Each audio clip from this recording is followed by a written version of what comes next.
सोचो, जब बीटीएस का नाम लिया जाता है तो सबसे पहले दिमाग में आता है charts, awards, sold out stadiums और वर्ल्ड वाइड फेम। लेकिन आज पर्पल एंड पिंक स्टूडियो पर हम बात कर रहे हैं उस राज की जो बीटीएस की सक्सेस का सबसे स्ट्रॉन्ग पिलर है और जो कोई ओपनली डिस्कस नहीं करता। क्योंकि सच ये है, बीटीएस की सक्सेस का राज सिर्फ टैलेंट नहीं, सिर्फ हार्डवर्क नहीं और सिर्फ लक तो बिल्कुल भी नहीं। अगर सिर्फ टैलेंट होता तो इंडस्ट्री में हज़ारों टैलेंटेड आर्टिस्ट्स हैं। अगर सिर्फ मेहनत होती तो बहुत से लोग दिन रात काम करते हैं। फिर बीटीएस ही क्यों?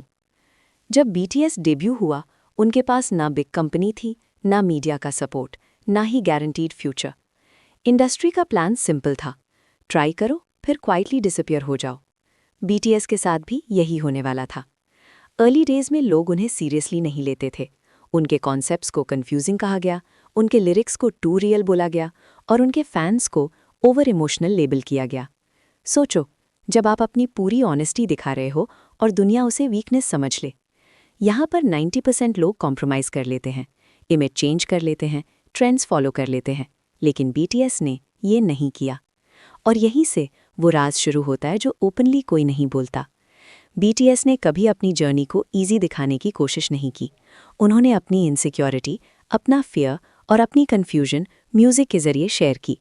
ये बहुत रिस्की था क्योंकि इंडस्ट्री परफेक्शन सेल करती है और बीटीएस ने इम्परफेक्शन को हाईलाइट कर दिया। और जब प्रेशर आया तो वो सिर्फ बाहर से नहीं था, अंदर से भी था। मेंबर्स खुद से पूछते थे, क्या हम इनफ हैं? क्या हम गलत रास्ता चूज़ कर रहे हैं? ये वो सवाल हैं जो अक्सर सक्सेस से पहले इंसान को तोड़ देते हैं। और यहाँ सस्पेंस ये है, बीटीएस का रियल राज अभी तक रिवील नहीं हुआ, क्योंकि जो चीज़ उन्हें बाकी सबसे अलग बनाती है वो सिर्फ स्टेज पर नहीं दिखाई देती, वो डिसीजंस में छुपी हुई है, उनके साइलेंस में छुपी हुई है और उनके एक दूसरे के साथ रवैये में छुपी हुई है। इस राज को समझने के लिए हमें देखना होगा कि बीटीएस ने प्रेशर के मोमेंट्स में क्या चूज़ नहीं किया। बीटीएस की सक्सेस का सबसे बड़ा राज ये है कि उन्होंने शॉर्ट टर्म विन्स को लॉन्ग टर्म विजन पर कभी प्रेफर नहीं किया। जब क्विक फेम के ऑप्शंस थे, उन्होंने पेशेंस चूज़ की। जब ट्रेंड्स कॉपी करने का प्रेशर था, उन्होंने अपनी आइडेंटिटी चूज़ की। और ये डिसीजन बहुत कम लोग ले पाते हैं। बीटीएस ने अपने बीच कंपटीशन क्रिएट नहीं होने दिया। उन्होंने इंडिविजुअल पॉपुलैरिटी के बावजूद ग्रुप को हमेशा प्रायोरिटी दी। ये बात इंडस्ट्री में रेयर है। उन्होंने एक दूसरे की ग्रोथ से कभी इनसिक्योरिटी फील नहीं की, बल्कि उसे स्ट्रेंथ बनाया। और फिर आता है सबसे ignored factor, self awareness. BTS जानते थे कि वो परफेक्ट नहीं है और उन्होंने परफेक्ट बनने का नाटक नहीं किया। उन्होंने सीखना बंद नहीं किया, उन्होंने फीडबैक को ईगो पर नहीं लिया और उन्होंने साइलेंस को वीकनेस नहीं समझा। जब क्रिटिसिज्म आया तो उन्होंने नॉइस क्रिएट नहीं की, उन्होंने टाइम लिया, ऑब्जर्व किया और फिर बेटर वर्जन के साथ वापस आए।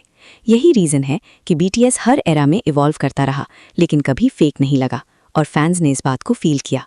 आर्मी सिर्फ इसीलिए लॉयल नहीं है कि बीटीएस फेमस है, बल्कि इसीलिए लॉयल है क्योंकि बीटीएस कंसिस्टेंट और ऑनेस्ट रहा।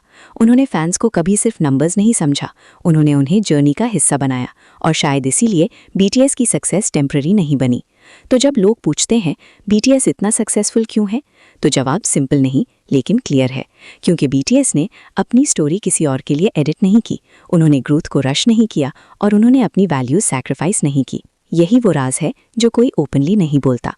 अगर आपको ये ब्रेकडाउन मीनिंगफुल लगी हो और अगर आप बीटीएस की जर्नी को सिर्फ फैन की नज़र से नहीं समझना चाहते हैं, तो वीडियो को लाइक करें और कमेंट्स में लिखें, आपके हिसाब से बीटीएस की सक्सेस का सबसे बड़ा फैक्टर क्या है।